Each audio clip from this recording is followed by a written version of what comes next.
Sam Darnold is playing very, very well for the Minnesota Vikings. So well, in fact, that I don't know how you let that quarterback walk. You drafted J.J. McCarthy in the first round last year. I get that this makes things a little bit tricky, but this is the Family Guy meme. Hold on. You have a choice. You can have the boat or the mystery box. What, are you crazy? We'll take the boat. No, not so fast, Lois. A boat's a boat, but the mystery box could be anything. J.J. McCarthy is great, but we don't know if he could be even what we have seen from Sam Darnold. And if there is a reality where they sign Sam Darnold to a 4-year contract, I wonder if Tennessee would be interested in trading for J.J. McCarthy.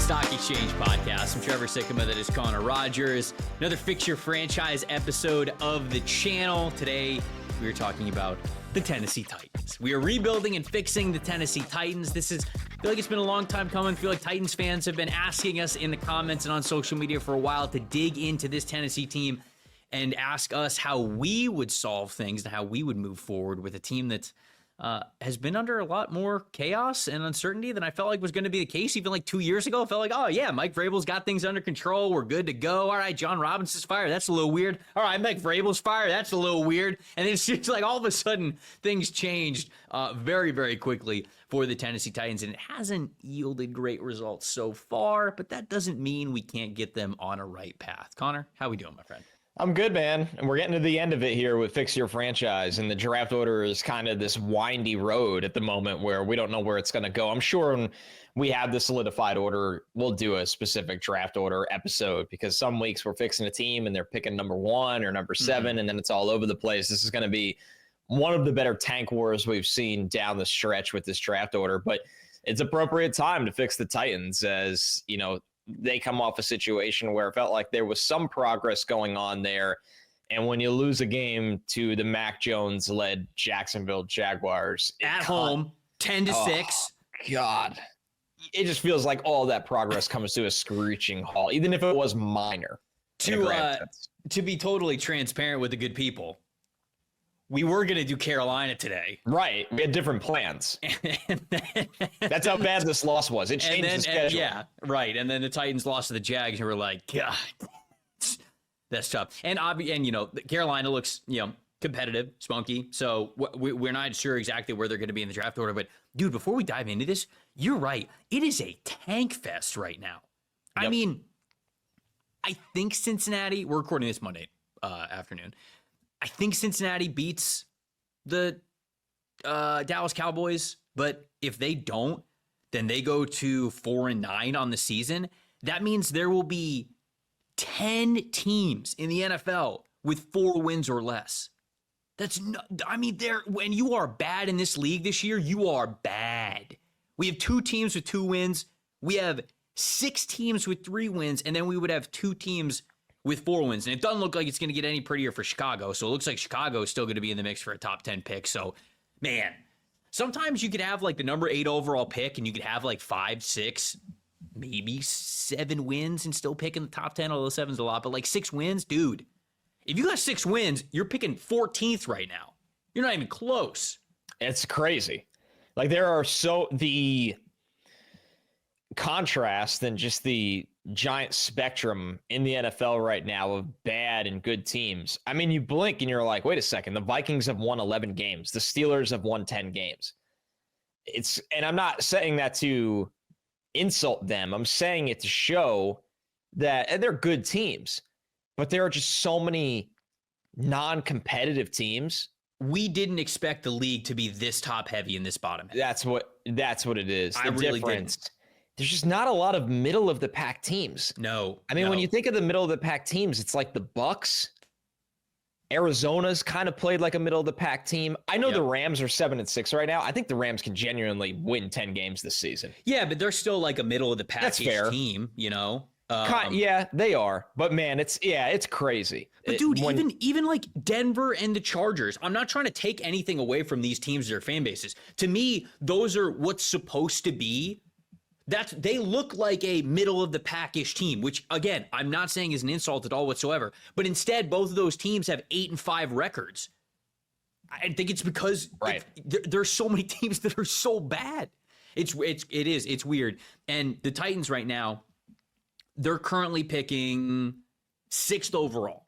If the draft were to end this weekend, they would be picking 6 overall. They are 3-10 on the season. They have a 509 strength of schedule, which isn't too high. I mean, you're still in the conversation for maybe being able to win a couple of those tiebreakers. In fact, they're right in the middle of where New England, Carolina, and Jacksonville, they're all 3-10 as well. So they're picking ahead of Tennessee. But then you've got the Jets and the Cleveland Browns who are below them at the same record. So you can see their strength of schedule is like kind of right in the middle. So they could win some tiebreakers if they end up tying with the same record as some of these poor teams. But man, it's just a sort of, I kind of want to hear from you and just an overview, a little bit of what you thought of the Titans. It's Brian Callahan's first year as the head coach there. A lot of changes have happened on this team, and we're going to dive into a lot of how the Tennessee Titans got here, even beyond just necessarily this season, but what set up this season, the John Robinson, how he was there, and then suddenly he was not, and then Mike Vrabel, how he had them rolling, and then suddenly he was not. So we're going to dig into all that, but just overall, your thoughts on Tennessee. Are you encouraged by Brian Callahan? Because when we did Frick Shift Franchise last year, I remember you bringing up Callahan a couple of times as some candidates for head coaching gigs that might be open around the NFL. And now obviously he gets this one, and it's not an ideal roster situation. We'll dig into that, but just overall thoughts about sort of where this team's at. Obviously they weren't expected to be, a competitive, or should I say competitive, but a contending team this year. Obviously they were going to come into the year with a low win total. And I think still expectations, while they were low, it's been really disappointing as they sit here with 3 wins, because a lot of this season was about the development of Will Levis, and that has been a lot more down than up, it feels like. And when you look at this Titans team that sits here with 3 wins, they've also had 4 games where they've lost 1-score losses, right? You open things up against Chicago, you lose by a touchdown. Levis kind of put that one on a platter. You lose to the Jets in week 2, same score, 24-17, you lose. Levis put that one on a platter. Mm-hmm. And then you look at some other ones. The really disappointing loss last weekend at Jacksonville, which was 6-10. I mean, I'm not saying how Tennessee should actually be a 7-win team instead of a 3-win team. But you wanted to see significant progress from the quarterback in a better system with more talent. And I think Levis has had his moments overall. But I think at the end of the day, there's a reason why he was so raw coming out of college and why there were question marks about his decision-making. And I think that's a lot on Brian Callahan's plate. And it's tough to sit here and judge the Callahans, where we know his dad is one of the best offensive line coaches and run game, architects in the entire league, until we probably see them with their own quarterback or competence at the quarterback position. So I think that's what's tough with the Titans. I think there's promising aspects of this team, especially their interior defensive front. When you put Devondre Sweat next to Jeffrey Simmons, there's been a lot of bright moments there. But there's been flashes of the run game with Tony Pollard, and obviously this offensive line that's had a youth infusion over the years. But I just think you're not going to see the results you want from an offensive-minded coach when you just don't have the horses. And the Titans, when you watch them right now, they just don't have the horses, whether it is ball security or whether it is rounding out. Right tackle has been an absolute black hole for this team this year. It is sinking sometimes the entire offensive game plans coming into the week, where it's hard to really figure out how they've performed when you have that kind of roster issues on offense. And fortunately, they're going to be given the time to fix that, and that's a lot of our job today. But I found them very difficult to judge. I think the defense was really scrappy for much of this season, but the actual offensive identity, which they want to be run heavy with the Callahans there, you would think, is just hard to actually develop with what they have. Yeah. Yeah. And Jonathan Dalton Wasserman, who found this stat when we were doing the PFF NFL show, the Titans started this game against the Jags with 8 runs and a screen pass. They didn't even give Will Levis the chance to throw the football on the opening drive. They had no desire to do it. Right. Levis also had one of his lowest average depth of target throws this week. And if you listen to the press conference after the game, where Brian Callahan is sort of like giving his like opening remarks, and he's like, hey, a lot of positive things in this game. It's like, damn, really? You are that defeated? And I feel like he is just looking to next year at this point. He's had some Brian Dable moments that I get it, man. But what do you mean?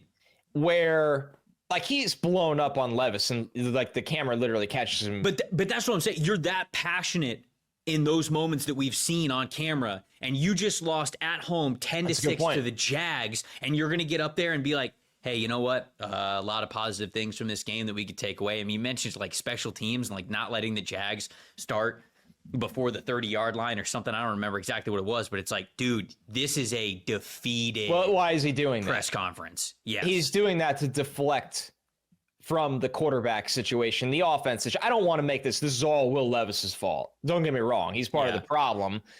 But he's doing that to take away attention from that side of the ball because he doesn't want to throw a young player consistently under the bus that's already had everything rolled over him. Mm-hmm. But he knows, Trevor, like he knows they don't have what they need on offense right now to do what they want to do. This is a guy that came from Cincinnati. I mean, imagine being in the game planning meetings every week and it's like, yeah, we got Joe Burrow, T. Higgins, Jamar Chase. Right. You know, they had Joe Mixon when he was like, it's a different sport for him right now. Yep.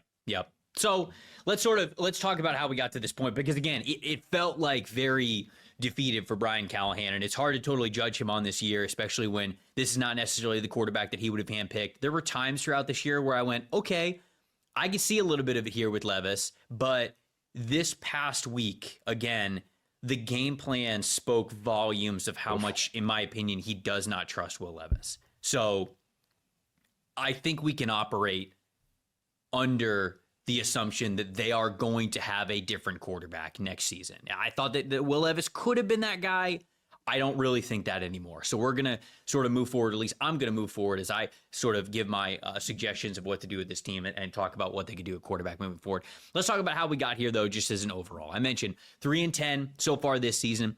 They were 6-11 last year in 2023. That was the last year of Mike Vrabel, and it was the rookie season of Will Levis, of course. They were 7-10 the year before. Two sort of disappointing seasons, especially when you look at the years that they had prior. 12-5 in 2021, getting to the divisional round. 11-5, getting to the wild card round in 2020. 9-7 was that year that they made it into the playoffs as a wild card, took down the Patriots, made it to the conference championship. That was Vrabel's second season as a head coach. And man, when you look at that in the reverse, in reverse, it's like, wow, Vrabel's second year, you're a Cinderella team. The next 2 years, you're winning double-digit games. Yeah, okay, it's a couple of disappointing seasons after that with some uncertainty at the quarterback position and not really knowing what to do there. But you felt like you had the right head coach, somebody who was able to really put the organization in a great direction, had a lot of good chemistry with the general manager, John Robinson. At least it seemed like that was the case. They were putting together some really good teams. And I think John Robinson's actually where you need to start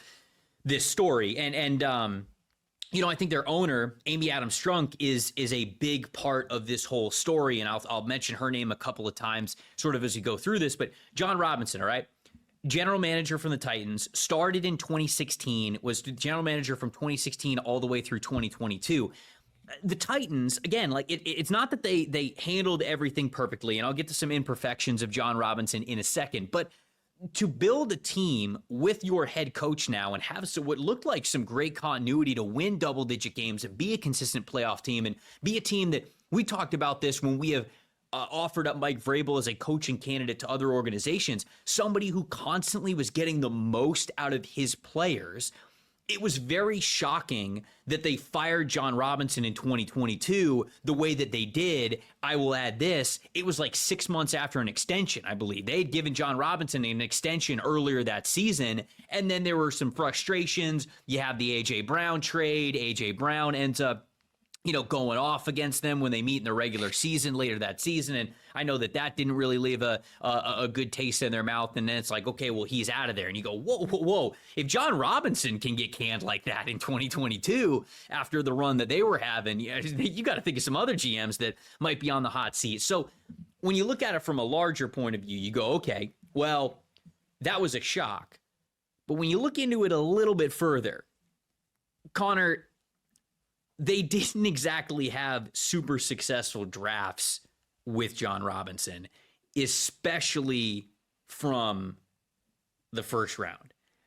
You get Jack Conklin in the first round in 2016. That's his first draft pick. Okay, Jack Conklin, good player, but didn't end up signing him to a second contract, so he's not with the team for the second contract. You go to the next year, 2017, Corey Davis, draft him at number 5 overall. Good player, but not worth number 5 overall. Adoree Jackson, you get him in the second round as well. Neither of those guys are signed to second contracts. Rashaan Evans is in the first round in 2018. You don't sign him to a second contract. In fact, you got to get all the way to 2019 when he drafted Jeffrey Simmons in the first round to get to a player that they picked up the 5th-year option on and signed him to a second contract. Obviously, you've got A.J. Brown in the second round as well, so that is his best draft of hitting those two guys, and honestly, Amani Hooker as well, getting him in the 4th round. David Long's had some good years around the league as well, so 2019, I think, was John Robinson's best year as a general manager. But, dude, then you get into Isaiah Wilson in the first round. Terrible first-round pick. I mean, that was a disaster class. Absolute disaster. Caleb Farley in the first round the next year in 2021 did not pan out the way they needed him to. 2022, you trade and you get a first-round pick that you get for A.J. Brown. You draft Treylon Burks. He doesn't work out. Nicholas Petit-Frere in the 3rd round. He sure has started for you, but he has not worked out as a starting caliber right tackle. Dylan Radins is a free agent this upcoming season. They're likely not going to bring him back. You've got some sprinkles in there, like Elijah Molden in the 3rd round. I like him, obviously. We talked about that 2019 class. You got Harold Landry in 2018, so that is somebody who obviously signed a second contract here with the team. But overall, you just look at a lot of his drafts. I mean, they drafted Derrick Henry in the 2nd round in 2016, so I gotta give him some credit there too. Yeah. Kevin Byard in the 3rd round. So those are guys that I wanted to make sure I shouted out. But when you have such a failure rate to retain your first round picks, not only like was it okay, there were some guys that they just straight up didn't hit in the first round, which there's no excuse for. And then you had guys like kind of hit in the first round, but they're not good enough to gain second contracts. Even that's a failure at the rate in which John Robinson was missing on these players. And of course, when you go from Isaiah Wilson to Caleb Farley to Treylon Burks, I kind of get it.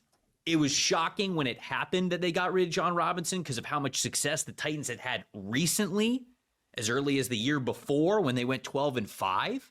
But when you were able to take a step back and look at his draft history there, I understand a little bit more when you compile that with the A.J. Brown trade and that being very frustrating, watching that player go out of the building and then drafting a player in Treylon Burks who didn't work out for them at that point when they fired him and has not worked out for them since then. Right. It's tricky, right? Because like a diehard scout, which is what he is, they had some hits all over the place. You bring up 2016, you get Derrick Henry and Kevin Byard, right? Which is really important here. But you can't miss that poorly on your high-end first-round picks the way they did in some cases. You just can't. Like the Isaiah Wilson pick, you didn't even get a player that contributed to anything. No. You. Disaster.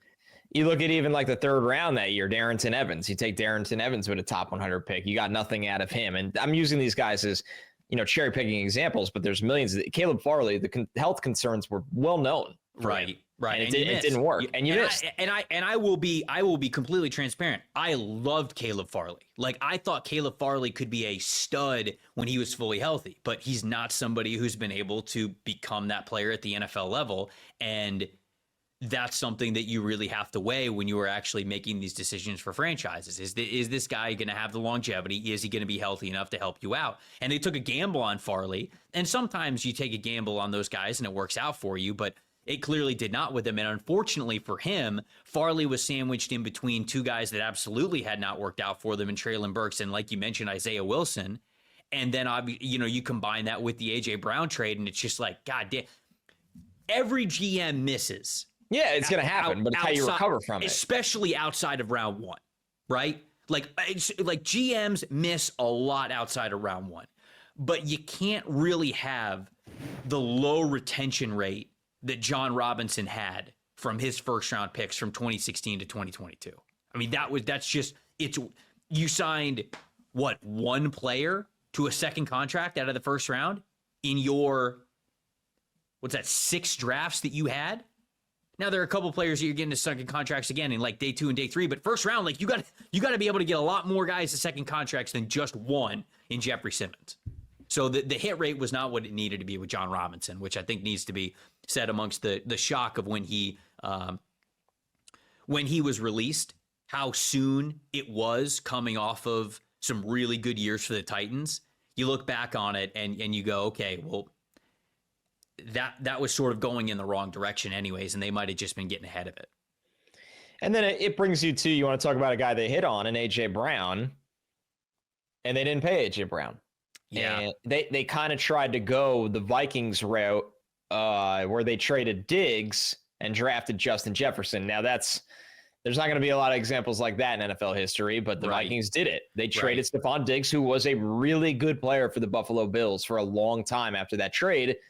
But the Vikings drafted Justin Jefferson, who's the best receiver in football. Yep. So Treylon Burks was a player that I saw a lot of the great traits in, but there was also an aspect of, there was reasons why Treylon Burks wasn't the top receiver in that draft class, because there were concerns, raw concerns, limited route tree, right? Yep. Go on, keep going. No, it's just and there's a lot of combo around, why AJ Brown was traded and they ultimately chose not to pay him. And I know he spoke about how, he wanted to stay, wanted to be paid and all.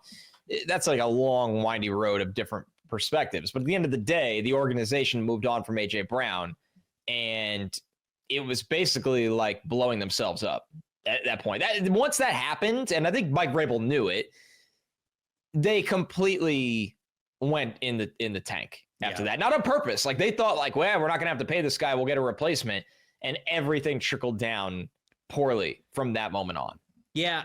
With those 3 drafts, his last 3 drafts, 2020, 2021, and 2022, you just see I think just a scouting failure. And again, look, Robinson worked with Jason Light and his staff in Tampa Bay. Like, and he was a general manager in this league. I'm not trying to just be somebody who is, taking shots at a guy when he was the one who had to make decisions and I've never had to be in a GM chair. I'm not trying to do that. But 2020 was Isaiah Wilson, who was terrible for you. I mean, you moved on from him about as quickly as you can move on from a first-round pick. You mentioned not getting anything from Darrington Evans. You had Christian Fulton. He's kind of hurting in and out of the lineup. Obviously, he doesn't even play for the Titans anymore. That's a scouting failure, that draft. The next year, Caleb Farley. Okay, you take a risk on a guy, but he's got an injury history. Doesn't really work out for you. You drafted Monty Rice. You overdrafted Monty Rice in the 3rd round. You got Elijah Molden, who I like, but then it was, Des Fitzpatrick, Rashad Weaver. Like that to me, you got Dylan Radins, and like Dylan Radins has been a starting guard for you, but I think they're probably going to let him walk this season and maybe try to upgrade that side of the right side of the offensive line. So like Molden, I think is a good player, but now again, he's not even playing for you. He's playing for the Chargers now. So the 2021 there's a lot of those draft on these was drafts. Also a failure of a scouting process. Then you get to 2022, Treylon Burks, who you traded the 1st-round pick to get AJ Brown. Now you're drafting this wide receiver. A failure of a scout with how well he worked out and how well, I should say, lack of working out. Nicholas Petit-Ferrer in the 3rd round. Now he's a 3rd rounder. I'm not going to be too hard on him. He's starting to right tackle, but he's struggling. You get Hassan Haskins. Chigakonkwo's been nice for you at tight end, but we're going to talk about tight end, and I think that's an area where they can really upgrade. Malik Willis didn't work out for them. Worked out for the Packers, so like maybe John Robinson was right all along. I don't know, but you got Roger McCreary in that draft as well, who's like a rotational kind of a corner for you. But again, it's the 2nd round. I'm not going to be too harsh on you. When you combine 2020 through 2022, it just looks like a sort of scouting philosophy failure of how they approached a lot of those picks, including the most important ones. Well, you've been consistent with the theme of even guys they drafted and felt good about, right? Or at least the outside world felt good about. A.J. Brown's the pinnacle example, but you brought up Jack Conklin. Adoree Jackson's kind of had a weird career, but I guess he falls into that bucket a little bit, as well as, Corey Davis. But, once again, they're not the example that a guy like A.J. Brown is. Where does, John Robinson get his scouting roots? New England. He started as an area scout in New England in 2002. He worked for New England for a long time. He worked for New England for a decade. He worked his way from area scout, regional scout, an assistant director of college scouting, and then director of college scouting before he got a big promotion by going over to the Buccaneers, where he was their DPP, their director of player personnel, for 3 years, and then he gets the Titans job. Mm-hmm.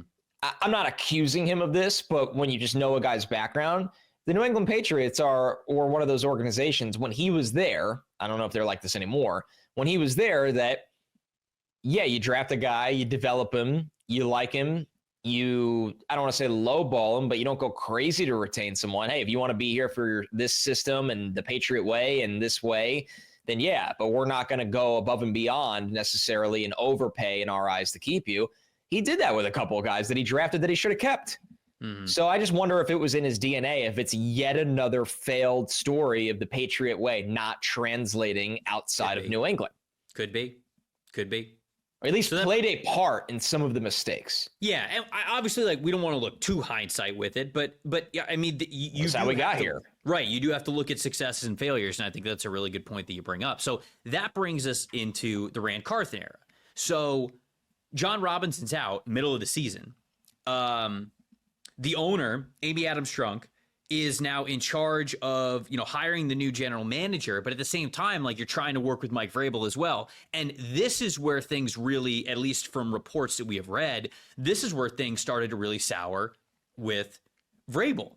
Like, clearly, Amy Adams-Strunk was not happy with how John Robinson was handling the team. And then, of course, the A.J. Brown trade as well, which is, I would think, the straw that broke the camel's back. But there's a lot more than just that trade. So she ends up firing him pretty early to get a start on that GM search. But as what I have read, or what I had read at the time and read again when I was preparing for this podcast, is it felt like they were butting heads everywhere, Vrabel and Adams-Strunk. Rand Carthon was Adams-Strunk's candidate basically the whole time. She wanted to hire Adams-Strunk, and Vrabel did not. And he wanted control over the roster. He wanted who was it? It was Ryan Cowden, who was the Titans vice president of player personnel at the time. So Rand Carthon, remember, he would have been coming over from the San Francisco 49ers. So Vrabel would have had never worked with him before. Vrabel actually wanted somebody in-house to get elevated to GM because Vrabel wanted more control over everything that was going on with the roster. Remember, there was the viral clip of Vrabel looking absolutely pissed off in the war room when AJ Brown got traded, and I'm sure that he didn't want that to happen again. So Vrabel didn't want somebody new. Vrabel wanted somebody in the building that he already knew, that he had worked with, that he knew he was going to have good chemistry with, and that was Ryan Cowden, was his choice. And Adams-Strunk did not want Ryan Cowden to get that GM title. She wanted to go outside of the building. She wanted to hire Rand Carthon, and that is what happened. That was the beginning of the end. And that is what happened. And apparently, quote, again, this is from an article from The Athletic, Strunk did not take kindly to this suggestion, and the team source believed that her and Vrabel's relationship took a big hit as a result. Strunk very much disagreed about Vrabel getting control over the team, and I think that was sort of the beginning of the changes. And then you had the incident where, do you remember this? Vrabel, on the Titans bye week in October of that year, he goes to New England to get inducted into the Patriots Hall of Fame. And in a speech that he had, he said, quote, I don't want you. Now, he's talking to the New England Patriots fans, right? He says, I don't want you to take this organization for granted. I've been to a lot of places. This is a special place with great leadership, great fans, great direction, great coaching. Enjoy it. It's not like this everywhere. Then he got back to Nashville, and apparently his comments were sort of addressed, and he was like brought in a room to say, like, hey, what did you mean about these comments? Were you talking about us? And he said, the report is that he said back to him, the Patriots won 6 Super Bowls in 20 years. That's what I was talking about. I don't know what to tell you. They've had a lot of success. And apparently, again, this is an article from The Athletic. The whole quote, the whole event did not sit well with Strunk. They never talked about it, but she let it fester. It really get to her. She was triggered by this. She was very, and it was just compounding things against Mike Vrabel, and that goes into it. And then when they ultimately moved on from Mike Vrabel, Rand Carthon said, quote, decision was all hers, had no input. He wasn't even in the room. The new general manager wasn't even in the room when they fired Mike Vrabel. I guess it was a 2-minute meeting between him and the owner, and I think there were like 2 other people that were there, and they were just like, Mike, you've been fired. And Mike probably went, okay, all right, we done here? And she went, yep. And he got up and he walked out. And that is how things got south so quickly with an organization that, again, I think back to that 2019 season, the year after it, that 2020 year, the Titans were the Titans were that team. You know, if we thought about like with the Pittsburgh Steelers over the last couple of years, we go, okay, this is it, right? I mean, like they're not going to be 500. They're not going to be a powerhouse. They're not going to make the playoffs. I felt like that about the Titans in 2019 and 2020 and even 2021, and they continue to prove me wrong because of how good of a coach Vrabel was and how much they got out of that roster that they had. Very much like I think that Mike Tomlin has done with the Pittsburgh Steelers in some years, this year included, with how incredible that team is playing. And that is how it went from that. Yep. Nosedived, absolutely nosedived to the point where now we're sort of picking up the pieces still, even with Brian Callahan as their head coach. There's so much to unpack with how this ended here. I think at the end of the day, what you can confidently say is the Titans let a really good coach walk. They chose to have him walk out the door, or they walked him out the door. And good coaches in the NFL are really hard to find and replace. Yep. Really hard to find and replace. Sometimes they're taken for granted. And we've heard it over the years. I mean, there was a time where John Harbaugh there was rumors around him, like, will this be the end of his time with the Ravens many years ago?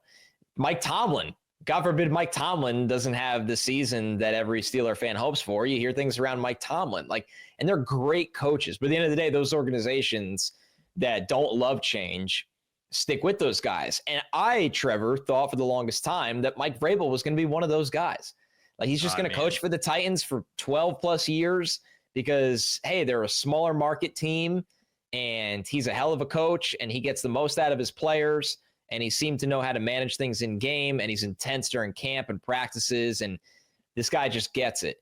And obviously there was the rift. Cowden aspect of it's interesting because Cowden in the scouting community at that time, I remember, had a lot of helium, right? Like people were really high on him for the future. You like the helium drop? Yeah. Are you sure not hopium? Yeah. Opium or helium? Which one? A little bit of both. All right, and both. So when they fire Robinson, he was the interim GM for, 2 months or whatever it was. But there was a relationship there. And I'm sure Adam Strunk looked at it and said, I just didn't work with Robinson. I don't want a guy that's been here. Yeah, she didn't want the boys club thing. She didn't want that. And I respect that, right. But that was the beginning of the end right there. So you bring in Rand, who I have no idea the relationship between Vrabel and Rand, and I'm not going to pretend to try to guess.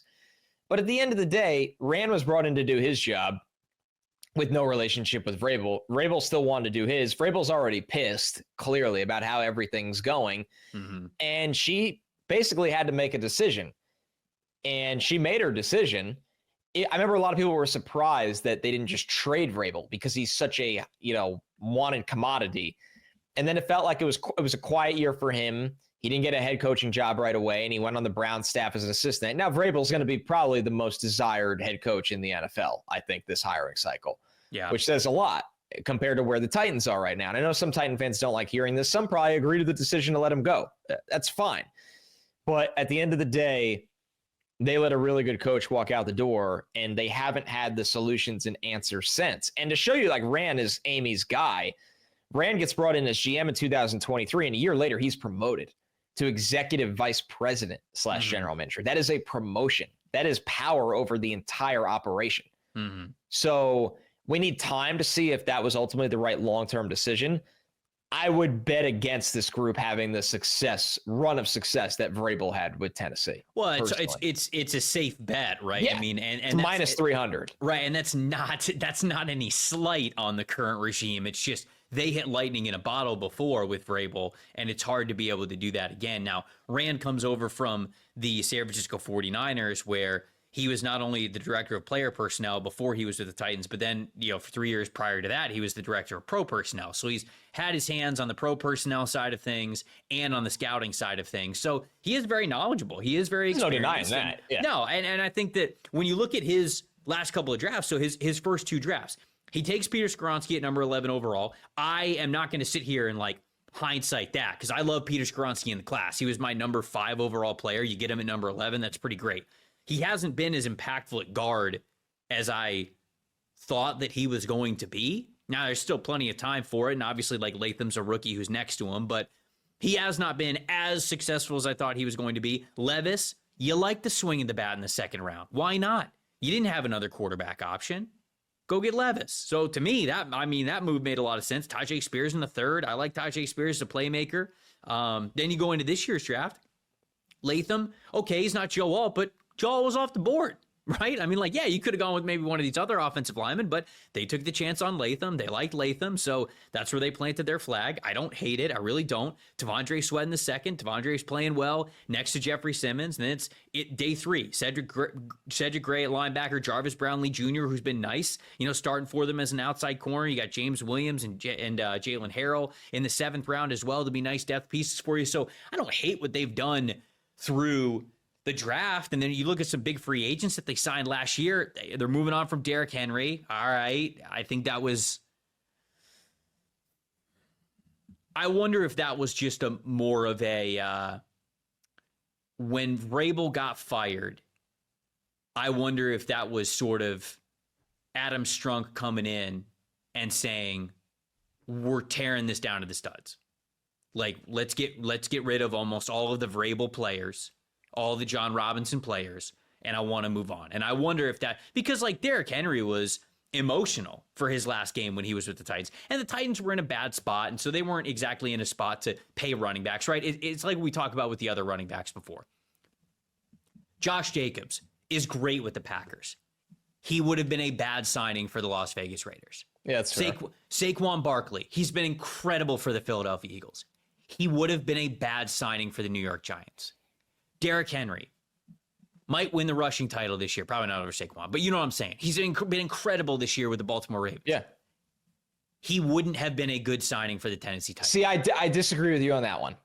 And here's why. I think there is something to developing a young quarterback with an elite run game.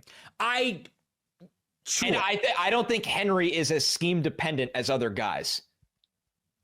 I think the threat of Derrick Henry on the field every Sunday isn't scheme dependent. I don't think Derrick Henry would have made this team worse. I just don't know how much better they are with Henry. I agree. I don't think it's a wins and losses thing. What do they have? 2 more wins? No, but that's not the point. It would have given Will Levis, who I think is not the answer. I'll be very clear. But they thought he could have been. They used a top 40 pick thinking he could have been the answer. If you think a guy's the answer that's developmental, you do everything you can to set him up for success. And I think Derrick Henry, they paid Tony Pollard a good amount of money, Trevor. Like they did. That's true. It's true. I totally agree with you on the Saquon conversation, the Josh Jacobs conversation. Because what did they give Pollard? Let's see. While you pull that up, this is a franchise legend in Derrick Henry. And hell, say they draft a rookie quarterback this year, and Derrick Henry's, who's just ageless, Derrick Henry's coming back for 2025. That's exciting to you with a rookie quarterback or whoever the heck the quarterback is going to be. So I don't know. This is one where I would have liked to see Derrick Henry finish his career with the Titans, and I think it's more than just an emotional attachment to the organization. So that's fair. So when I was talking about the premise of running backs and bad teams, I was talking about wins and losses. Yes. Pollard, we're probably talking about a different thing here, to be fair. Tony Pollard, but I think it's a good call out by you because Tony Pollard signed for an average of $8 million a year. That's exactly what Derrick Henry got. So you basically just chose going in a different direction over Derrick Henry. So I think that's a good shout out. Even though I don't love the idea of paying a running back a decent chunk of change to be on a bad football team. This one is a little bit different. He's a franchise legend. He could have started and ended his career with Tennessee. That could have been the case. But it probably goes back to the owner wanting to just totally reset everything. Yeah. And her way, right? Independent of Robinson and his mistakes and Vrabel and maybe his hard-headedness and not wanting to cooperate with the direction that she wanted to go. So I do think that part of it makes sense, which kind of brings us into the staff. So we'll talk about Rand Carthen, obviously, as the general manager. He's going to remain somebody who's very heavily in charge of this football team. Brian Callahan is now the head coach, the offensive coordinator for 5 years with the Cincinnati Bengals, who you mentioned. Now, he didn't call plays when he was in Cincinnati, but there was very clearly a setup between him and Zach Taylor where there was a lot of cohesiveness, a lot of coming together for the offensive game plan. It was reported that Zach Taylor and Brian Callahan were even, in constant communication throughout games of game plans, and maybe not individual plays, but, what to go for and, how to emphasize the offense, how to make halftime adjustments, those kinds of things. And Brian Callahan has said he wants to set up a similar system in Tennessee. So Nick Holtz is the offensive coordinator. I don't know if Nick Holtz is going to be a scapegoat this year with how bad the offense has been. Maybe he is, maybe he's not. But whoever it's going to be somebody who Callahan's going to get along with. And I don't really have a good guess there because Callahan's still going to call plays for this team. So I don't think it's really worth looking into offensive coordinators because I don't think a lot changes there. Denard Wilson is the defensive coordinator here for this team. His first year as the DC. And is his first year in Tennessee. He was the Ravens defensive backs coach the previous years before he came over. Now, if you're moving on from him, if you don't like how the defense is going, if you feel like there's got to be scapegoats from a bad season, you can move on from him. We've talked about Robert Saleh, who Rand Carthen knows well because both of them were part of the San Francisco 49ers organization, even when Saleh was the defensive coordinator there. So perhaps he is a candidate. Obviously, if the Cincinnati Bengals and how bad their defense has been this year, if Lou Anarumo gets canned, then Lou Anarumo, with his relationship with Brian Callahan, you better believe that he's probably calling Lou Anarumo to be in charge of this defense here in Tennessee. So to me, if they're going to move on from Wilson, those are two defensive coordinators that to me make sense that you can point some connections to for them to go after. But other than that, I don't know about the big major staff changes that you're going to get here. You're not getting a new head coach. You're not getting a new general manager. It really is just sort of year two of Brian Callahan to see what this group and this regime is going to be able to do there. Yeah, the only way a coach gets fired in a one and done is if, you go full Urban Meyer kind of situation. For Tennessee's poor record, they have made it clear they're trying to build something. This is the decision that Rand and the ownership group have made, and they're going to see it through. And it's probably going to lead to, big changes at the areas that they think can make big changes for them internally. And that's quarterback. Like you said, there's been a lot of bright moments for this defense. I still think they need another edge rusher. They've been really, really banged up at corner, but there's bright spots with this defense of if the offense can get rolling, the defense will keep them as a competitive unit. They won't be a liability, but let's have a real conversation. When Will Levis is your starter and how he's played, and Nick Westbrook-Akine is the guy catching your touchdowns, and you have a giant liability, no matter who they start at right tackle, those are key areas that need to improve. And as much as I like Chigakonkwo, they probably need a more traditional tight end to make an impact as well on this team. So they have work to do on this offense. And Brian Callahan and his dad, they're offensive coaches. So when if they get the right pieces, they'll mold them in the right direction. But they have a lot of work to do on this blueprint. Titans key offensive players as we get into the offensive breakdown, or the roster breakdown, I should say, for this team. We've already kind of talked about the draft history and how they got there. So we'll talk about a roster overview, and then we'll get into some, team needs, some cap space, their situation there, some cap targets. And then, of course, we'll give you the Tennessee Titans mock draft here to end the show. Key pieces. Tony Pollard, because he's not going anywhere. J.C. Latham, Peter Skoronski, Calvin Ridley. Yep. Those are the four. Because Daniel Brunskill is a free agent. Dylan Radins is a free agent. Nicholas Petit-Frere, I don't think has played well enough to where you're like, yeah, we're good with him at right tackle next season. I think you're going to look to upgrade from him. Tyler Boyd, sort of in the twilight of his career. Nick Westbrook-Akine has been able to step up since DeAndre Hopkins hasn't been there. I'd be okay with bringing him back. He's also a pending free agent. But you mentioned Chigakonkwo is their starting tight end. They're probably looking to upgrade there. But those four players are the ones that I think you build around. Mason Rudolph's a free agent. And then Will Levis, again, I think you're at a point where you're looking to upgrade. I agree. Defensive side of the ball, T'Vondre Sweat, Jeffrey Simmons, Harold Landry. That's it. It's a little tougher, right? I mean, you have to say L'Jarius Sneed, right? Yes, Sneed's been bad this year, but yes, you're right. Bad and hurt, which is not a good combo. Bad and hurt. But I mean, it's kind of my Tony Pollard version of what you had. Like, do we think this is changing next year? It's not. So whether you love him or hate him. No, you're right. I got to throw him in there. You're right. He's a big cap hit next year that cannot be moved. If they cut him, they would actually lose cap savings. So yeah, they need a bounce back year from Snead. That's a big Rand decision that needs to be observed. Like if Snead repeats this next year, what he did this year, that's a colossal miss. He signed a 4-year, $76.4 million deal. Yeah, and that's what's tough is, you look at some of the free agents that they signed last year. Calvin Ridley, huge free agent signing for them. Tony Pollard, huge free agent signing for them. Lloyd Cushenberry, who's hurt right now, but huge signing for them. L'Jarius Sneed, major signing for them. And they're not really getting a lot out of those players. I mean, Calvin Ridley has been good at points this year, and I think that Calvin Ridley can be a lower-end wide receiver 1 at the NFL level, so I like Calvin Ridley, but you're even looking at this past game. Yeah, Levis throws him a late pass, but like him going out of bounds thing without getting to the first down, I mean, it's just like, I don't know. It feels like it's been a roller coaster with Calvin Ridley this year. And the quarterback position, I get it. It doesn't really help that situation. You're not moving on from Calvin Ridley, but I don't know. I feel like I'm being too harsh now. No, go. This is important. No, I was about to say, like, I don't think that Calvin Ridley in year 1 has been worth what you paid him. No, he's not a number 1 wide receiver in this league. He's a high-end number 2. I think he can be a low-end wide receiver 1, but he has been really inconsistent this year, in my opinion, and that could be much more quarterback-related than Calvin Ridley-related, but it's just been frustrating. I think it's been frustrating for this team because Tony Pollard hasn't been that bad. Doesn't really matter for him. They're 3-10. L'Jarius Sneed has been hurt, and he's been bad in a secondary that's clearly still evolving. They're hoping that he could be a piece for it moving forward, so we'll see. Calvin Ridley, I mean, it didn't even look great when it was both him and DeAndre Hopkins, and now it's just him, but like Westbrook-Ikine is getting a lot of action since then. I don't know.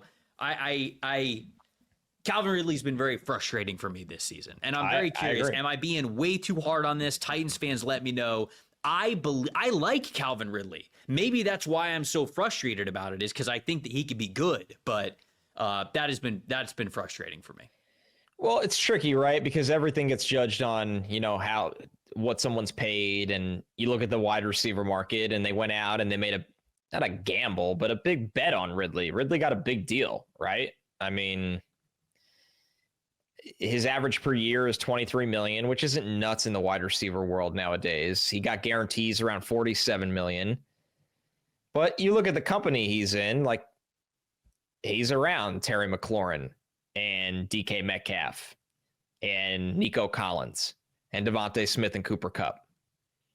It's not even close how they changed the game compared to him.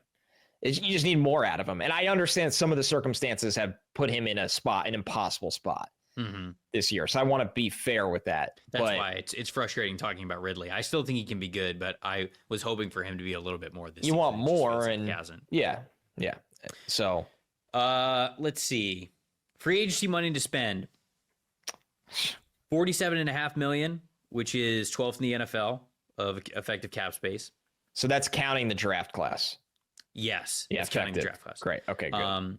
So they have some, obviously they've got some money to work with, but they were major spenders in free agency last year.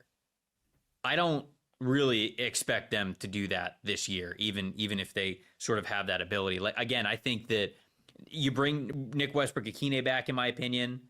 Dylan Radins and Dane Brunskill are both free agents. I don't know if you really want to bring those guys back. I'd probably run it back with different players. Like my free agent targets, I'm not going to say Chiefs. Trey Smith. I'm not going to say Trey Smith because you've said him for every single show, but I will, use some names that we have talked about before. Like if you can get a Tevin Jenkins, I like the idea of that. Because Cushenberry's going to start a center for you. He's under contract. You're paying him too much money. Chris Grant, he's not going anywhere. He's either going to play. He's going to play that guard spot unless you want to play him at tackle, maybe. But he's not going anywhere. And then J.C. Latham, you feel like you're good on the left side of the line of scrimmage. And then I like Tevin Jenkins. Getting Tevin Jenkins, he can play that right guard spot for you. And then really focusing on offensive tackle. You still have Petit Ferrer under contract. You don't have to move on from him. You don't have to make a dire decision. But you could really see what upgrades that you could have at offensive tackle in the draft if you want. So that's sort of that's sort of how I would attack this free agency period for them.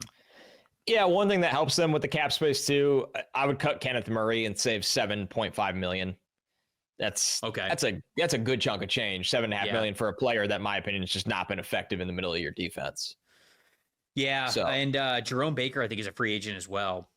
So they'll need to grab a linebacker for sure. But They drafted Cedric Gray, so like maybe they love Cedric Gray. I actually have not checked how much Cedric Gray has played this season. I could tell you right now, I have all their. I don't think a lot. I wonder haven't if heard he's his name been- a lot, so No, I don't think much at all, if any at all. Because they played Baker a little bit, obviously Murray and Ernest. Ernest before they traded him. And Before got they an extra traded fourth-round Ernest, pick before that. Ernest Jones played over 300 Oh snaps yeah, they have for Jack them. Gibbons as well. I forgot, who's like been grading very, very well, but he's just Okay.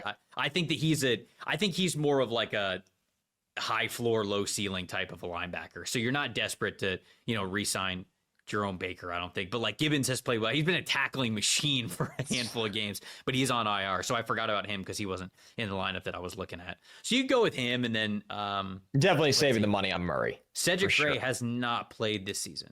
I think he only has special teams tackles, I would assume. He had like 3 tackles or something. Yeah, I don't see any defensive snaps for him. But there's not a lot of money that they're going to look to free up, in my opinion. I mean, I don't think you'd cut Harold Landry. No, I wouldn't. I wouldn't. Don't. Right. You're just creating a new hole. Sebastian Joseph Day is a free agent. Tyler Boyd's also a free agent. I forgot to mention that. And you let him walk. Marlon Davidson, Morgan Cox, Garrett Wallow, James Lynch. Yeah, it's Jack just not a Gibbons is a lot. restricted free agent, but So they'll tender him. Easy yeah, enough. He won't go anywhere. I think that's about it. Yeah, Any they free don't. agent targets. Let's get into that because they do have some money to spend. They do. I want to look at the linebacker group. Team needs quarterback, Yeah. right tackle, right guard, edge rusher, wide receiver, linebacker, tight end. You got a lot. You do.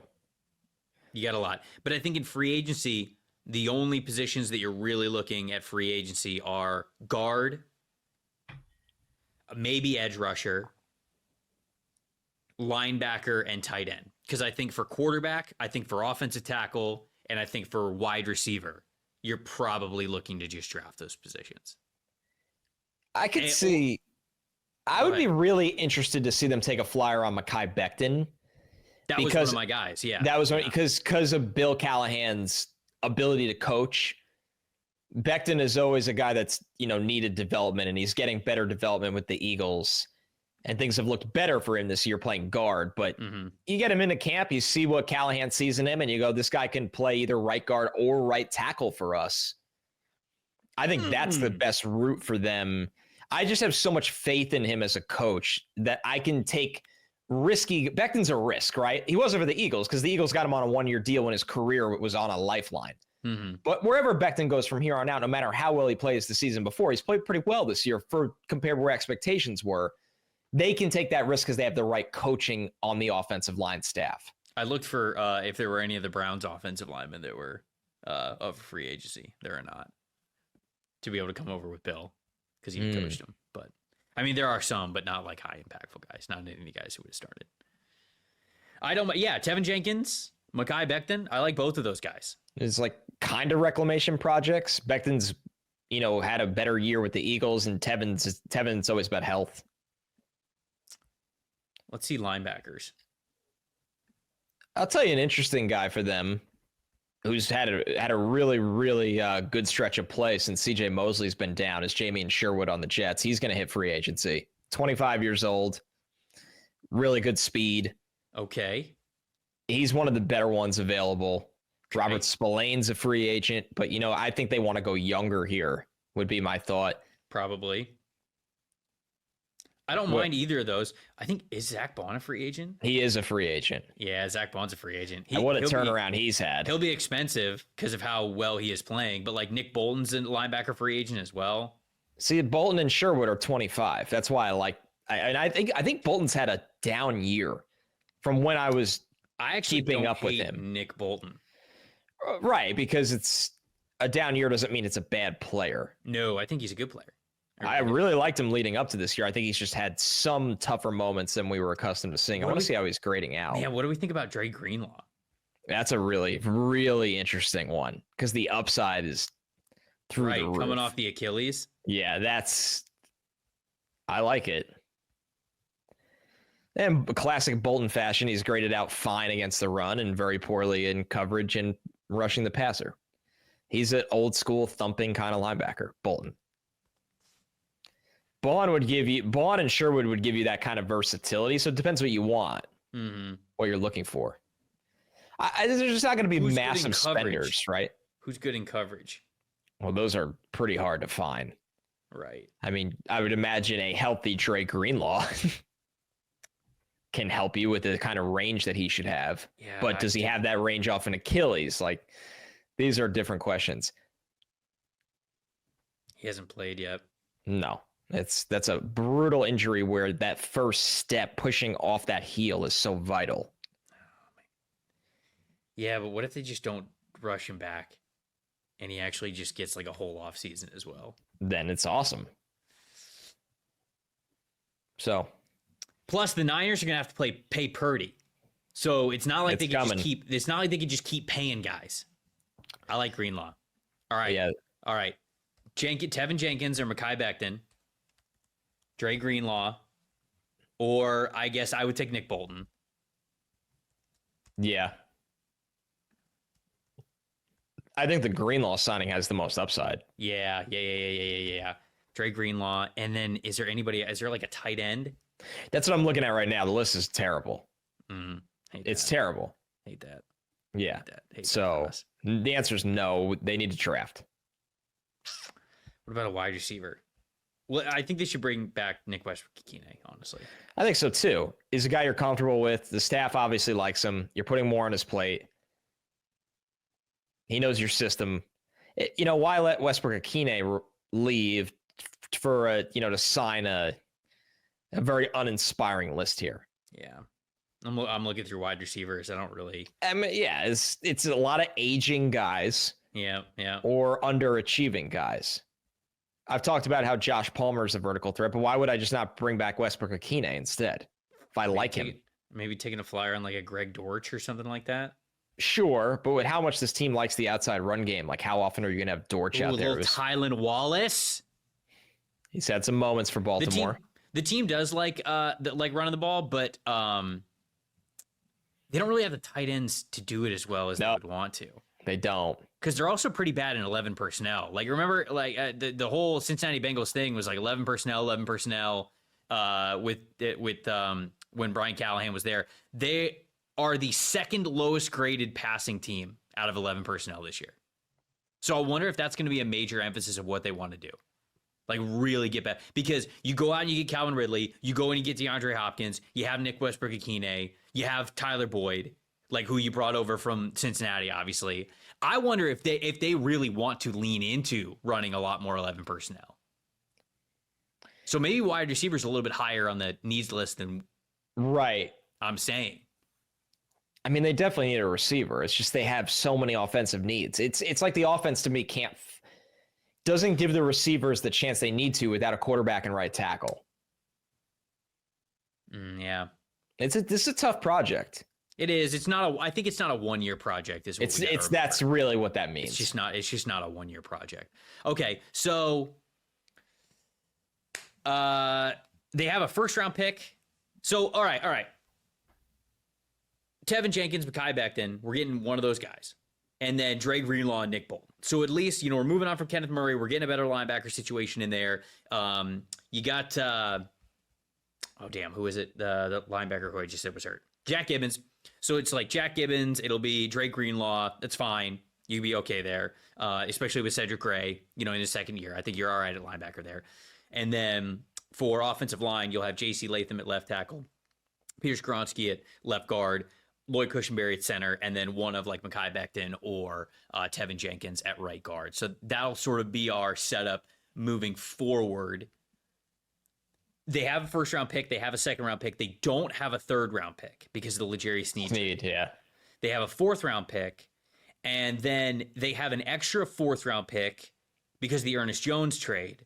And then they also have an extra 4th-round pick if the Kansas City Chiefs make the Super Bowl. But if they don't make the Super Bowl, this is for the DeAndre Hopkins trade. If they don't make the Super Bowl, then that goes to a 5th-round pick. So they would get an extra 5th-round pick. So you want to do a 4-round mock? I want to do a 4-round mock here. Makes sense. Before, We got some work to do. Before we get to the 4-round mock, I have a proposition for you. Okay, what are you cooking? Because currently, the Tennessee Titans pick 6th overall. There are the New York Giants and the Las Vegas Raiders who are picking in front of you. The Titans would be a team that needs a quarterback. Maybe the Jets are a team that needs a quarterback. Maybe the Cleveland Browns are a team that needs a quarterback. Okay? So there's some quarterback fighting going on around there, and you already know that 2 teams who have at least one less win than you and a lower strength of schedule in the New York Giants and in the Las Vegas Raiders are drafting a quarterback. Depending on how you feel about this quarterback class, I think as of right now, things can change. Consensus feels like Shedeur Sanders, Cam Ward are the 2 quarterbacks that we feel comfortable with in the top 10. Could be some talk about Jalen Milroe. Could be some talk about Drew Aller, who a lot of people are high on. We'll see how the college football playoff plays out with Penn State and Drew Aller. The reason I bring it up is to say this. Sam Darnold is playing very, very well for the Minnesota Vikings. So well, in fact, that I don't know how you let that quarterback walk. Yeah, I agree. Sam Darnold currently has the 2nd highest big-time throw rate in the NFL, behind only Anthony Richardson. So when you talk about efficiency with his big-time throw percentage, I actually think it's like him and Josh Allen that are tied at like 6.9%. I can't remember exactly who he's tied with, but it's somebody who's tied at the top with 6.9%. Sam Darnold's play under pressure is one of the best of any quarterbacks in the NFL this season. He is a different player. He is, 26 years old now? I believe 27, yep. He has plenty of years left in the tank. And what him and Kevin O'Connell can do has been unbelievable with already a double-digit win season and Super Bowl aspirations because of how well Sam Darnold is playing. You drafted J.J. McCarthy in the 1st round last year. McCarthy hurts his knee, and he doesn't play this entire season. And it's given way to Sam Darnold, proving that he is one of the best quarterbacks in the NFL for 2024, perhaps in the future. I get that this makes things a little bit tricky, but I said this on the PFF NFL show. This is the Family Guy meme. A boat's a boat. You're right. But the mystery box could be anything. It could even be a boat. J.J. McCarthy is great, but we don't know if he could be even what we have seen from Sam Darnold from this entire season. It's a world where he's not, easily. The Vikings have the cap space to be able to do this. I don't know how you let that quarterback walk out of the door. And if there is a reality where they sign Sam Darnold to a 4-year contract for a good chunk of money, because it's going to be a good chunk of money now. Yeah, he's earned it. I wonder if Tennessee would be interested in trading for J.J. McCarthy. It's fascinating because when we were going through free agency, I wanted to bring up Darnold, but it is because I'll be the first to say, if Darnold just walks to free agency, like Tennessee should be on line 1 with the bag lined up, because Darnold, it's Callahan, who I think will be a good offensive coach. Darnold, I don't see wanting to go back to New York, so rule out, obviously, not just the Jets, but also the Giants. The Raiders are picking number 1 right now, and we think Shedeur would go, like that would be the Shedeur spot. The Titans make a ton of sense. But you're right, Trevor. It's now reaching the point. When you hear we watch the presser, the post game with Justin Jefferson and Jordan Addison talking about him. Mm-hmm. It's honestly going to be a tough sell to that locker room to say, you know what, we made our pick, like we're moving on. They love Sam Darnold. And why not? Why not? He just threw 5 touchdowns last weekend. We are at a point where I might think it's more realistic that you're trading for J.J. McCarthy as opposed to signing Sam Darnold. I agree, because if you are, number one, there's obviously a great relationship with Kevin O'Connell and Sam Darnold, where Sam Darnold will, if option one is he can come back, he'll go back. Like if the money's even decent, close. Yeah, why wouldn't you? Why wouldn't you? Sam Darnold has been through an awful development stage with the Jets, an awful stage with the Panthers. He basically had a redshirt year with the Niners to just get out of the spotlight and learn. And he is finally in a place where he is a top 10 MVP candidate. Why would you want to leave? Especially because I don't know if Brian Flores leaves as a head coach, right? He's already had a head coach tenure with the Dolphins. He's already talked about sort of like the things that he learned about like what the difference is of being a head coach and being a defensive coordinator. If you're running it back with most of that team, You're in a really good place. It's a really good place. So here is the idea that I am proposing to you. I say we do 2 mock drafts, and we can do that pretty quickly. We can do one where we're not doing anything at quarterback. But then I am interested in doing a mock draft where the Tennessee Titans trade for J.J. McCarthy. With their first round pick. So here's the thing. This is the problem. The Titans are in a place where now, one, J.J. McCarthy, who was drafted 10th. Yeah. 10th overall, he's not going to go for higher than that, especially coming off of a knee injury. So I don't think the Titans are going to say, whoa, hold on, whoa. JJ went as QB4 last year at number 10 overall. We're not just going to give you number 6 for JJ. And if the Minnesota Vikings tell him to piss off, fine. But I can't see. I don't know if Rand Carthen is going to do that. Like I wouldn't. Rand would really have to love JJ McCarthy for that to be the case. I agree. But I think a reality could exist where they pick swap in the first round because the Vikings are going to be picking 25 and later. And the Titans are going to be picking somewhere in the top 8, it looks like. So you can pick swap in the first round, and then the Titans are also giving you like a second next year, a third 2 years from now. What do you think about that? That makes a lot more sense. Because you still need a lot of players. Where the conversation is starting. Yeah, you need players if you're the Titans. That's my thing. That's that my value. thing. I agree with you on the value. JJ McCarthy is unfortunately the new car driven off the lot. And yes, after 2 weeks, you're like, I don't like this.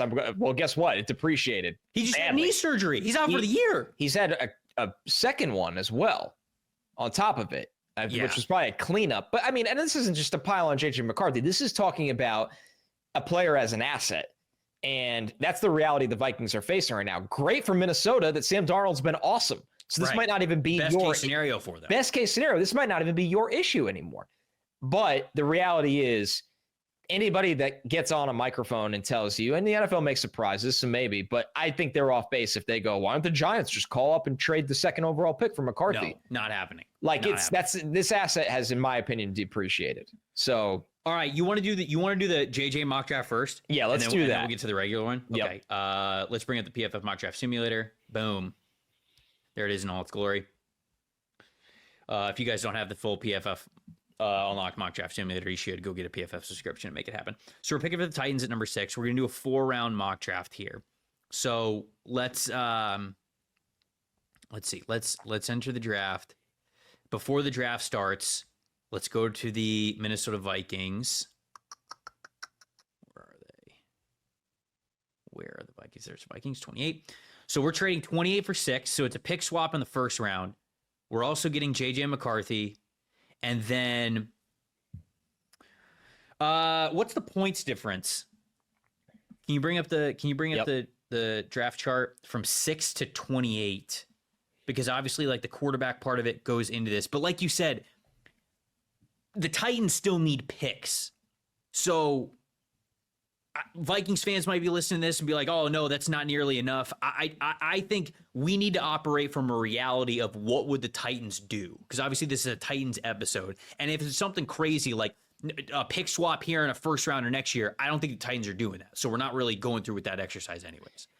I'm wondering if we can get away with like a third rounder next year and a third rounder the year after. From 6 to 26 is a 203-point difference, which is the equivalent of about the 29th overall pick in the draft. Okay. So then we would probably just need to give up the second rounder next year. I think so. That makes sense. So a second rounder, because they're leaping all the way up there. They're getting their quarterback round 2. They're getting a round 2 next year. Would it take more than that? It's a big fall. It's a huge But fall. you are getting a guy that in this scenario you're believing in is your franchise. I think it's the pick swap and then a 2025 second rounder. You 26 at that. 2026, my bad. Yep. Yeah. All right, let's go with that. I say we go with that. And you know, these things could, maybe some people disagree. The point is, for the sake of getting this mock draft done, that's where we land here. Yeah. We're in the ballpark. Right.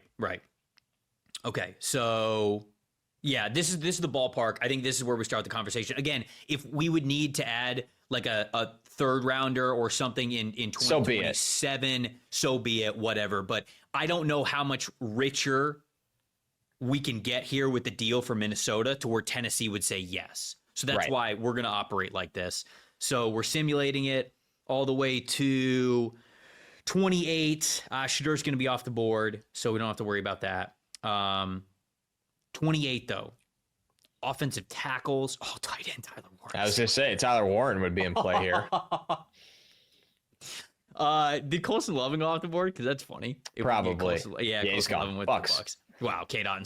Him and K. Dotton. K. Dotton. Dynamic. Families. Yeah. So we got a little bit fixed up with the offensive line, interior offensive line, and then the linebacker spots. So I would say edge rusher, wide receiver, offensive tackle. Those are the areas that we really need to focus on in this mock, especially with having J.J. McCarthy here. Right. And tight end. And tight end. Yeah, if there is a major upgrade at tight end, which there obviously is in this situation. So let's just search these positions. Oh, man. Edge rusher, offensive tackle, tight end, and then wide receiver. So Alec Iomaner is here. Tyler Warren is here. I actually don't think for this team, I think I would pick Tyler Warren over Alec Iomaner. The way the board broke, I'm taking Tyler Warren here. Yeah, I don't really mind that. I don't love this board. Especially because we're picking decently early in the second round. All right, let's take Tyler Warren. So we'll take Tyler Warren, the tight end out of Penn State, who absolutely can be a first-round pick. I mean, think about who McCarthy was good throwing to Colson Loveland. Oh, absolutely. That's why I brought up Colson Loveland. Yeah, but like Warren hilarious. Warren works the seam at 6'6". He's great at working the seam. 100%. 100%. All right, so offensive tackle or edge rusher. Princely, I like. Yep. For this team. Greg Zabel, I think, is more of an interior offensive lineman, so I'm not really thinking about him there. Edge rusher, there's just so many of them. Now, we don't pick again until 107, remember, so we got to make this one count. I mean, there's just so many. Jared Ivey from Ole Miss, Mike Green from Marshall, Donovan Izaraku from Boston College. Yeah, monster last game against Pitt. Just incredible. When he's on, as you could see with the grades, like he goes off like nuclear. Man. He has like 3 or 4 games where he's nuclear. Yeah, he's been awesome. Kyle Kennard's been a little bit slower of a second half of the season for him, or at least down the stretch, but he is still good. Jack Sawyer, a good player. I think he could be in consideration here. Princely Uman-Mielen, just such high pass rush grade this year, man.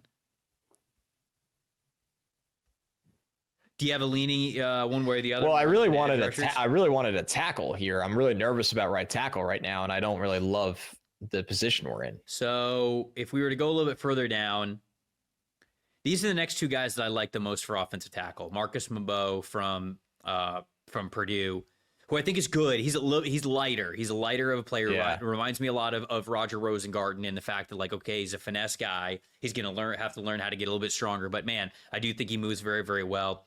Ozzie Trapillo from Boston College, I didn't get to him as of late, but I actually like him a good amount. Like, he's a big, powerful dude. He's 6'8", 310 pounds. Like he is like a Mike McGlinchey mold type of a player. I can't remember what my early comp was for him. We talked about that. We get to offensive tackles, but I actually liked him a decent amount. He's got some good starting experience to him. I think Josh Connerly could be available here, actually. Now, because like Josh Connerly's been playing really, really well lately. Yeah. I think he's going to be I think he is going to be a lot higher on my board once we get to offensive tackle recheck. So I got him around like pick 100 now, but I genuinely think he could be somewhere around like a second round pick from the way that people are talking about him and how he's played. What do you think? Connerly, if he was available here, has to be in consideration just with the talent he has and the fact that he gives you the best ceiling at the position where you just like you got to swing big at tackle if you're this team. You've had enough of the mediocre solutions that haven't worked for you. I would be down for 3 players. Josh Connerly Jr. Yep. Princely Umanmielen, the edge rusher from Ole Miss, and your boy Mike Green from Marshall. I mean, Mike Green's the highest rated player for me by a good margin in this scenario. Okay. Full transparency. Princely is really exciting to me because if you get him standing up on an island because of the attention the big defensive tackles on this team and Harold Landry draw, I think Princely would be really successful here. Mm-hmm. And then I think the biggest need is tackle. So talk about just being pulled at every limb right now and not having a great lean. If they went with one of the edge guys, I would hope in free agency they were able to get a stopgap solution at right tackle. But those are hard to find. Those are hard to find, man. I think it's easier to get an edge rusher. I think so too. Let's take Connerly. Go with Connerly. Okay, we're taking the offensive tackle. I had Connerly Jr. from Oregon. Over summer. I had Connerly as You did like him a lot. You liked him a lot more than I did. I had him as tackle 4. Yeah, you liked him a lot more than I did. So I believe in the talent. I mean, I got to really go through the full in-depth watch of this year, but your boy Kyman Rucker is still here. He's a really good player that's had some really shitty injury luck. Yeah. He could really rush the passer. I encourage anyone that hasn't watched Kyman Rucker yet, like just turn on the tape of what he does against true pass sets. He's a demon. I think I like him the most. Our Mason Thomas is like a Nick Bonito type, just like a smaller designated pass rusher type of player. But I mean, maybe that'd be great for them. A Mikael Kamara from Indiana is sort of the same way. A little bit small. I know. I guess he's like a fire hydrant. He is. Yeah, you're right. He's very wide. I guess I thought of the frame overall, but you're right. I mean, he has played very well this season. He has. Only 6'1" as an edge rusher, though. I know, which means he's probably like legitimately 6 feet tall in measurements. Okay, you want Kyman Rucker? Let's go edge rusher here. I think. I don't think I'm like overthinking this. Rucker would be my highest rated pass rusher in this scenario. Now, I love the Iowa State receivers on the board, but I think it's. Well, we only have one, right? We don't have. Oh yeah, Higgins is gone, right? Oh no, he's right here. No, he's there. Okay, yeah. Higgins is here. Ooh, Higgins is good. Higgins is very good. We pick again at 124. I can't in like good faith take Higgins at 124. Oh, because you think he's going one? Yeah, unless I'm off on that one, I think Higgins is a top 75 pick. Okay, let's go Kyman Rucker. We'll go with the edge rusher here, and then let's look at what receiver we might have. Yeah, get some value here. Yeah. Nick Anderson's going back to school. I got to update that. Oh, okay. He already announced that? Oh, well, he was in the transfer portal, so yeah. Right, so he announced that. We had a couple of guys.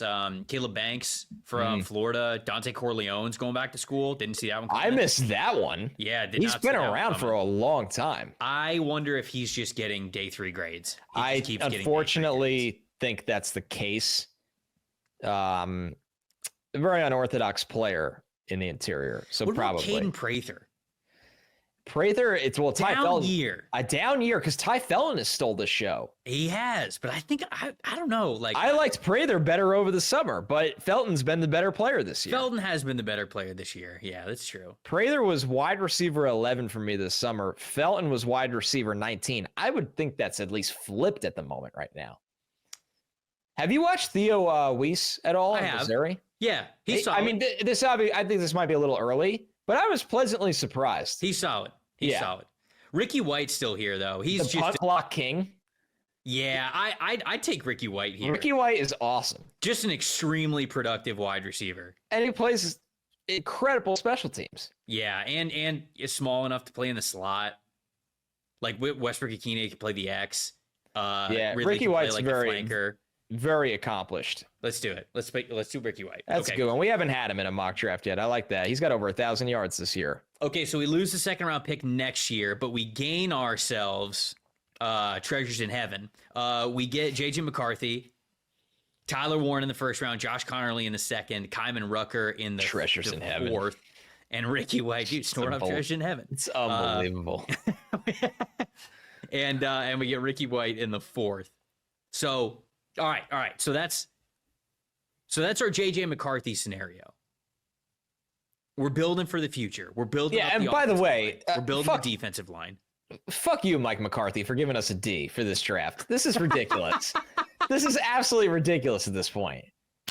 This is a great draft. He's a hater. He's a hater. Look, the Connerly one is bad because I've got him ranked 115. It's not Mike's fault. Mike is looking at Mike, the big board. It's all It's jokes. not Mike's fault. It's not. It's not you, Mike. It's not. I promise. It's not. All right. So let's go back to now. Let's restart this bad boy, and we'll give you another 4-round mock here. Enter draft. Okay, start draft. We're not trading for JJ McCarthy. So we got Will Johnson, Malachi Starks on the board.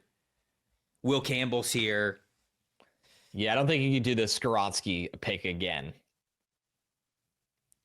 Yeah, but what if I feel like Will Campbell's a tackle? The point stands. Luther Burden, who, look, just a little bit of a teaser for the wide receiver episode that we have coming up on Thursday. Luther Burden's still sick. All right. Yeah, it's a puzzling offense to watch. Just to say the least. I mean, this dude is sick. He's awesome. It's puzzling. It's a puzzling watch. I mean, man, I hate doing this because we've done it a million times where I don't want to do it here, but Kelvin Banks playing right tackle. Do we think the quarterbacks are gone? Because remember, we just have Will Levis in this scenario. Hunter and Cam Ward are gone. Okay. All right. Not Hunter. Shadur. Hunter's gone too, but this is quite the conundrum. Like, who the hell is playing quarterback for this team in this scenario? Right. It's not pretty. It's going to be Drew Aller when we draft him in the top of the second round here in a sec. I would really like Drew Aller to make his decision, and this is selfishly for me and not for Drew Aller, just because I think Drew Aller is going to go back to school, but I don't know anymore. But I don't know anymore. Yeah. Because of there's a world where Drew Aller, who is raw but talented, very talented, right, just goes, you know what? I'm striking while the iron's hot. Someone's going to take me in the top 10 because I have tools. Right. I don't know, Jim. I would take, in this scenario, Kelvin Banks Jr. because we assume that Cam Ward and Shadur are going to be off the board. So I would take Kelvin Banks Jr., Nick Scorton, or Jalen Walker. I was going to say Jalen Walker is the most fun pick here because he could just be an absolute demon in your front seven. But but then we're going to have the same problem because I'm picking Drew Aller at 38. We don't have any other options. No, I know. You almost can't here. You really need to. You need to take you have to take a right tackle in this spot. Yeah, Kelvin Banks Jr. You basically have to. I know it's boring, but that's why we do 2 mock drafts, by the way. Yeah, Kelvin Banks Jr. from the offensive tackle from Texas. He plays left tackle. I think he could play left tackle for the Tennessee Titans, and then I think J.C. Latham, who played right tackle at Alabama, can move back and play right tackle on the other side of things. Now, if you don't want to mess up the chemistry, maybe you could play Kelvin Banks at right tackle. Yeah, you can. I don't really care. So, all right, Kelvin Banks Jr., and then we're going to 38. And that you're going to take Drew Aller? Yeah, I mean, I love it. We have no other choice. What are we going to do? I think of Drew Aller and Garrett Nussmeier is going back to school. My take is if Allard declares, I really think he's going to somehow find himself in the top 15. I don't think he declares unless he really has hype that he's going to get into the first round. So There you we're go. either taking Drew Aller here or we're trading back up into the first round to get Drew Aller. Take Drew Aller here just to kind of make the point stand. Right. Because, hey, there's a world where you could trade out of 6 and still get Calvin Banks if you want a couple assets. Yeah, I agree. Or one of the other offensive line or offensive tackles who are really good. Right. But I didn't feel like doing. I didn't feel like doing No. It's too much mathing to go on here, and we're just not. We're not here for that. All right. Well, I feel amazing about this draft, by the way. Okay. All right. So we got Drew Aller. We got Kelvin Banks Jr. What do we want to look at? Edge rushers. Oh, tight ends. Oh, Jackson Hawes could block his ass off for you. A little T-Ferg. Yeah, T-Ferg. All right. I am admittedly a T-Ferg guy. Oregon tight end Terrence Ferguson, by the way. Thank you, Trevor. Yeah, that's much. I don't know if people who are listening to this, just as Titans fans, know who T Ferg is. Yeah, no, it's very justifiable to tell them. Yeah, and also off-ball linebacker is still a need here too, but probably a little early for that. Oh, there's plenty of them. I don't hate Jackson Hawes. I don't hate Ferguson. I don't hate R. Mason Thomas and Mikael Kamara. There's plenty of off-ball linebackers, so we don't have to pick a off-ball linebacker. Right. Here. We can wait on that. All right, Kelvin Banks Jr., Drew Aller. So we need an edge rusher. I think let's do R. Mason Thomas and I was thinking that too, like a pure rusher. Yes, pure like situational, a DPR. Yeah. He's been good. I think he's that designated pass rusher type. So we'll take him from Oklahoma. And then at 124. Oh, Ty Felton too? I would say Ty Felton jumps out right away. Vertical threat. Damn, he's really slowed down second half of the season. I was saying nothing going on there. It's Low looking like 2023 Ty Felton. I didn't love Ty Felton. This summer or this year? Even this year. I was just worried about the lack of physicality. Yeah, right. So I got him 121. Yeah, it makes sense. I mean, yeah, that's where I would think. Jackson Hawes? Sure. His receiving grades are admittedly not great. Like he is a blocking. Well, type. that's what I want here, though. Right. That's why I like him here. Tip Ryman type of a dude, I think. Yeah, that's what they need. They can run 2 tight end sets, get Chiggy with it on one side, and have Jackson Hawes on the other side. All right, we're taking Jackson Hawes then. We're getting the beef. All right, so this draft here, this second draft, Kelvin Banks Jr., Drew Aller, R. Mason Thomas, Jackson Hawes. All right, a little bit better. Mike McCarthy approved. McCarthy likes this one a little bit better. Drew Aller grade still bringing us down. Not sure why. Sad. But though this is a very eat your vegetables kind of draft right here. Yeah, you're getting the blocking tight end, right tackle, pass rusher, and big quarterback with a good arm. we said that it was going to be a multi-year rebuild here. It's going to be a multi-year rebuild. We delivered. So we would love to hear from you guys. Titans fans, let us know how you think that we did. The assessment of your team, how you guys got here, how you're feeling about the organization, how you're feeling about Rand Carthen, about the ownership, about the head coaching situation. If you would make changes in the coaching staff, let us know. Let us know what you think of this roster, whether you think it's cheeks, whether you think it's a little bit closer than we think that it is. Talk to us about the free agency strategy, and then we'd love to hear which mock draft you thought was better, and even the J.J. McCarthy theory that we had there. Best way to do that, youtube.com/@NFL Stock Exchange. If you are audio only, you can hit us up on Twitter and at Tampa Bay Trey and at Connor J. Rogers. The same thing for Instagram as well. We will do one more fixture franchise.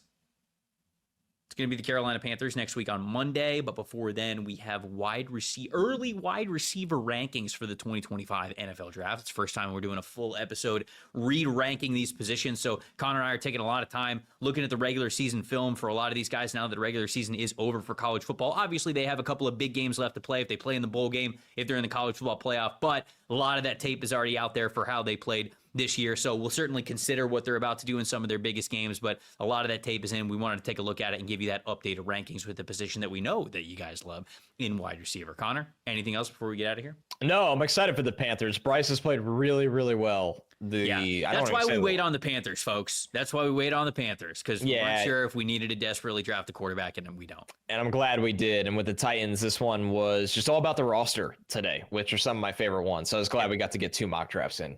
Ooh. We are grinding wide receiver tape right now, folks. Yeah, like eyes bleeding, grinding. I'm gonna try to watch as many of these guys, but obviously, film evals, like final regular season film evals, take a while because you want to watch like at least 4 games of these guys. Right. So it's taken a lot of time, but I'm going to try to get to somewhere around like 18, 20, 22 type of guys. I'm going to try to get to as many as possible to make sure that we've got a solidified. We'll probably try to give you like a top 15, like an early top 15 from each of us. I would love to be able to do that if we can, but we'll see. And you guys will have to see as well when you tune in on Thursday. I'm Trevor Sikkema. That's Connor Rogers. Thank you guys so much for watching and listening to the NFL Stock Exchange podcast. We'll see you for wide receiver rankings on Thursday.